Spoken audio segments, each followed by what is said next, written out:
আপনি কি জানেন এই মুহূর্তে ইউটিউবের বড় বড় ক্রিয়েটরদের চ্যানেল ডিলিটের হুমকি দেওয়া হচ্ছে। Time duration you have used 5 minutes, 10 minutes, 10 seconds. You used strike footage without my permission. I put a claim on YouTube. They have put a strike, copyright strike. এটা একটা নিউজ এজেন্সি তাদের কাছ থেকে লাখ লাখ টাকা দাবি করছে, আর না দিলে তাদের কেরিয়ার শেষ। এটা কি শুধু টাকার খেলা, নাকি ইউটিউবের ফিউচারের ওপর ইনডাইরেক্টলি অ্যাটাক? আজকের ভিডিওতে আমরা এই শকিং সত্যটার খোলাসা করব এবং জানবো কিভাবে আপনি এই লড়াইয়ে আমাদের মতো ক্রিয়েটরদের সাথে জয়েন করতে পারবেন। তাই শেষ পর্যন্ত আজকের এই ভিডিওর ইন্ট্রোডাকশনটা না হয় থাক, এই ভিডিওর প্রতিটা মিনিট প্রতিটা সেকেন্ড ভীষণ ইম্পর্টেন্ট। তাই আমার একটাই রিকোয়েস্ট, কেউ ভিডিওটা স্কিপ করবেন না। আজ আমরা একটি অত্যন্ত গুরুতর বিষয় নিয়ে আলোচনা করব, যা আমাদের ইউটিউব ক্রিয়েটর কমিউনিটির জন্য একটি বড় থ্রেট। এই ইস্যু এতটাই গুরুত্বপূর্ণ যে আমাদের সবাইকে এখনই স্টেপ নিতে হবে। হ্যাঁ, সবাইকে। আর তাই ভিডিওটি শেষ পর্যন্ত দেখুন, কারণ আমি কিছু এমন গুরুত্বপূর্ণ স্টেপ শেয়ার করব যা ফলো করলে হয়তো বা আমরা এই সমস্যার সমাধান করতে পারি। চলুন তাহলে এবার ডিটেলসে যাওয়া যাক। এই ঘটনার কেন্দ্রে রয়েছে একটি নিউজ এজেন্সি, নাম ANI বা এশিয়ান নিউজ ইন্টারন্যাশনাল। এরা শুধু ভারতেই নয়, সাউথ এশিয়ার অন্যতম বড় নিউজ সোর্সিং এজেন্সি। এদের কোনো ডাইরেক্ট টিভি চ্যানেল নেই, তবে ইউটিউবের চ্যানেল রয়েছে এদের। প্রায় 8.5 মিলিয়ন সাবস্ক্রাইবারও রয়েছে তাদের। ভারতে প্রায় সব বড় নিউজ চ্যানেল এদের কাছ থেকে মাল্টিমিডিয়া কন্টেন্ট কিনে নেয়, অর্থাৎ আপনারা যে নিউজ ক্লিপগুলো টিভিতে দেখেন তার বেশিরভাগই ANI এর সোর্স করা। এরা 50 বছরেরও বেশি সময় ধরে এই ক্ষেত্রে কাজ করছে। তবে এদের একটি ইতিহাস আছে, ক্ষমতায় থাকা সরকারের সঙ্গে নিবিড়ভাবে যুক্ত থাকার। অর্থাৎ আরও করে যদি বলি, তাহলে তাদের পায়ে পা মিলিয়ে চলা। যখন কংগ্রেস ক্ষমতায় ছিল তখন এরা তাদের সমর্থন করত। আবার 2014 সালে বিজেপি ক্ষমতায় আসার পর এদের ইন্টারকানেকশন এই বিষয়টিকে আরও স্পষ্ট করে তো। এবার তবে মূল সমস্যায় আসি। ANI এখন ইউটিউব ক্রিয়েটরদের টার্গেট করছে। কিভাবে? ফলস কপিরাইট স্ট্রাইক দিয়ে। এরা ক্রিয়েটরদের চ্যানেলে স্ট্রাইক পাঠিয়ে লাখ লাখ টাকা দাবি করছে। টাকা না দিলে চ্যানেল ডিলিটের হুমকি পর্যন্ত দিচ্ছে। এই রেকর্ডিংটা শুনুন। Time duration you have used 5 minutes, 10 minutes, 10 seconds. You used strike footage without my permission. I put a claim on YouTube. They have put a strike, copyright strike. মোহক মঙ্গল একজন জনপ্রিয় ইউটিউবার। নিশ্চয়ই আপনিও কখনো না কখনো তার ভিডিও দেখেছেন। তার চ্যানেল ANI এর তরফ থেকে 8টি কপিরাইট স্ট্রাইক পেয়েছে ইতিমধ্যে। এরা মোহকের কাছ থেকে 45 লক্ষ টাকা প্লাস GST দাবি করেছে। এই টাকা না দিলে তার চ্যানেল নাকি ডিলিট হয়ে যাবে। মোহক 25 মে একটি ভিডিও আপলোড করেন, যেখানে তিনি জানান যে ANI শুধু তাকেই নয়, আরও অনেক ক্রিয়েটরকে এভাবেই টার্গেট করেছে। আরেকটি উদাহরণ, পৌরুষ শর্মা। তিনি ইউটিউবের একটি নিউজ বেসড কন্টেন্ট বানান। ANI তার কাছ থেকে 22 লক্ষ টাকা প্লাস GST দাবি করে। পরে নেগোসিয়েশনের মাধ্যমে 18 লক্ষ টাকায় সেটেল হয় ব্যাপারটা। আর এভাবে পৌরস তার চ্যানেল বাঁচান। আরেকজন বড় ক্রিয়েটর 50 লক্ষ টাকা প্লাস GST দিয়ে তার চ্যানেল বাঁচিয়েছেন। এমনকি আপনার পরিচিত আরেকটা নাম রজত পাওয়ারের কাছ থেকেও 18 লক্ষ টাকা দাবি করা হয়েছে। আর থাকেশ, যিনি পলিটিক্যালি কানেক্টই নন, পলিটিক্যাল কোনো কন্টেন্টই বানান না, যার সঙ্গে পলিটিক্সের কোনো দূর দূরান্ত পর্যন্ত সম্পর্ক নেই, তারও মাত্র 2 সেকেন্ডের একটা ক্লিপের জন্য 15 লক্ষ টাকা দাবি করা হয়েছে। এটাকে কি এক্সটর্শন বলা যায় না? একদমই যায়। ANI এর ট্যাকটিক্স কিন্তু শুধু টাকা আয় করা নয়, এটা তাদের ইনসিকিউরিটির প্রকাশ। কেন বলছি? কারণ ইউটিউব ক্রিয়েটররা এখন মেইন স্ট্রিম মিডিয়ার থেকে বেশি অ্যাটেনশন পাচ্ছে। আপনারা বাড়িতে বসে একটি ভিডিও বানাচ্ছেন আর তাতে লাখ লাখ ভিউ পাচ্ছেন, কিন্তু মেইন স্ট্রিম মিডিয়ার জন্য লাখ লাখ টাকার ইনভেস্টমেন্ট আগেই করতে হয়। কিন্তু তবুও অডিয়েন্স এখন ইউটিউবের দিকে বেশি শিফট করছে, আর এটাই তাদের মেইন আক্রোশের কারণ।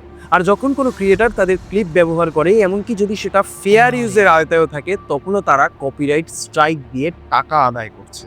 ANI নিয়ে কথা যখন বলছি, এর বিজনেস মডেলটা বোঝা খুব জরুরি। এরা কোনো মিডিয়া হাউস নয়, এটি একটি নিউজ এজেন্সি। এদের হাজার হাজার জার্নালিস্ট সারা দেশে ছড়িয়ে আছে, নিউজ কন্টেন্ট কালেক্ট করছে, ইন্টারভিউ, লোকাল নিউজ, ইভেন্ট, এবং সেগুলো তারা সাবস্ক্রিপশন মডেলে মিডিয়া হাউসের কাছে দিচ্ছে।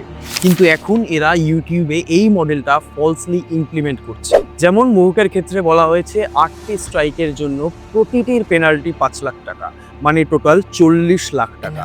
কিন্তু আরেকটি অপশনও দেওয়া হয়েছে তাকে, 40 লাখ টাকা দিয়ে 2 বছরের জন্য তাদের সাবস্ক্রিপশন নেওয়া। এটা কি ঠিক? আপনিই বিচার করুন। এখন প্রশ্ন একটাই, এটা কি শুধুমাত্র ক্রিয়েটরদের উপরে থ্রেট? উত্তরটা কিন্তু ক্লিয়ারলি না। কারণ এভাবেই যদি চলতে থাকে কখনোই কোনো ক্রিয়েটর স্ট্রাইকের ভয়ে আসল সত্যিটা সামনেই রাখতে পারবে না। তাহলে আমরাও কোথাও না কোথাও গিয়ে সত্য থেকে কিন্তু অবগতই থাকবো। তাহলে কি এএনআই এর বিজনেস মডেলের ফিউচার ভিশন এটাই?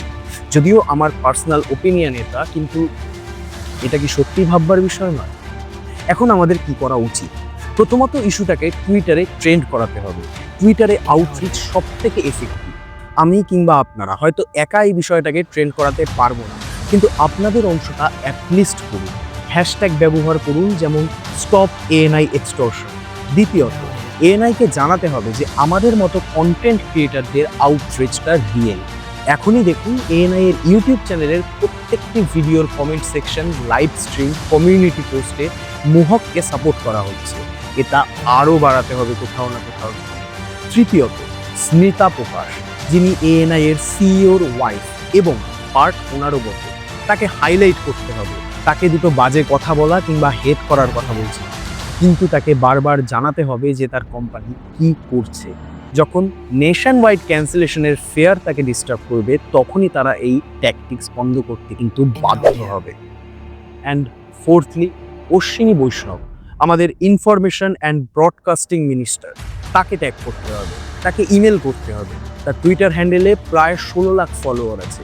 তাকে এই ইস্যুটা জানাতে হবে। হ্যাঁ, সত্যি বলতে এএনআই এর গভর্নমেন্টের সঙ্গে ক্লোজ কানেকশন আছে, তবুও আমাদের চেষ্টাটুকু করতে হবে। সবশেষে ইউটিউব ইন্ডিয়া এবং ইউটিউব গ্লোবালকে অ্যাকাউন্টেবল করতে হবে। কপিরাইট ক্লেম এবং স্ট্রাইক দুটো কিন্তু সম্পূর্ণ ভিন্ন জিনিস। ইউটিউবের ফেয়ার ইউজ পলিসি এত ফ্লয়েড কেন? এত ফলস প্র্যাকটিস চলছে কিভাবে? ইউটিউবের সিইওকে ট্যাগ করতে হবে, তাদেরকে জানাতে হবে এই ধরনের এক্সটর্শন চলছে। আরেকটি বড় স্টেপ হলো এএনআইকে ইউটিউব থেকে ব্যান করার ডিমান্ড করা। হ্যাঁ, জানি বিষয়টা খুব কঠিন, কিন্তু প্র্যাকটিক্যালি চিন্তা করলে হয়তো মোহকের চ্যানেল ডিলিট হয়ে যাবে। কারণ এএনআই একটা বড় কোম্পানি, কিন্তু আমরা যদি এখনই অ্যাকশন না নিই তাহলে এই ইউটিউব ইন্ডাস্ট্রির ফিউচার বিপদে পড়বে। ইউটিউব কন্টেন্ট ক্রিয়েশন আমাদের জন্য একটি নতুন কেরিয়ার পাথ। আজকে আমার মতন অনেক নতুন ক্রিয়েটার আছেন যারা চোখে অনেক স্বপ্ন নিয়ে ইউটিউবে আসে। এটাকে যদি এখনই রেস্ট্রিক্ট না করা হয় তাহলে আমাদের সমস্ত স্বপ্ন কিন্তু শেষ হয়ে যাবে। আমি জানি না আমার এই ভিডিওটি কত দূর পর্যন্ত পৌঁছবে, কিন্তু এই সমস্যার সমাধানের জন্য আমাদের ক্রিয়েটরদের একজোট হতেই হবে। মোহক মঙ্গল কিংবা নীতিশ রাজপুত, ধ্রুব রাঠি, এদেরকে আমি আইডল হিসেবে মানি এবং আইডলাইজ করি। তাদেরকে দেখে এই ইউটিউব কন্টেন্ট ক্রিয়েশন আমার শুরু। তাদের উপর যদি কোনো রকম সমস্যা হয় তো অবশ্যই আমি যতটা পারবো তাদের সাথে থাকার চেষ্টা করব।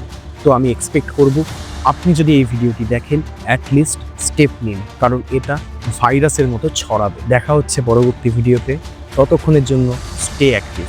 তাই ভিডিওটি শেয়ার করুন, আপনার বন্ধু বান্ধব, আত্মীয় স্বজন সবাইকে এই ইস্যুর সম্বন্ধে সচেতন করুন।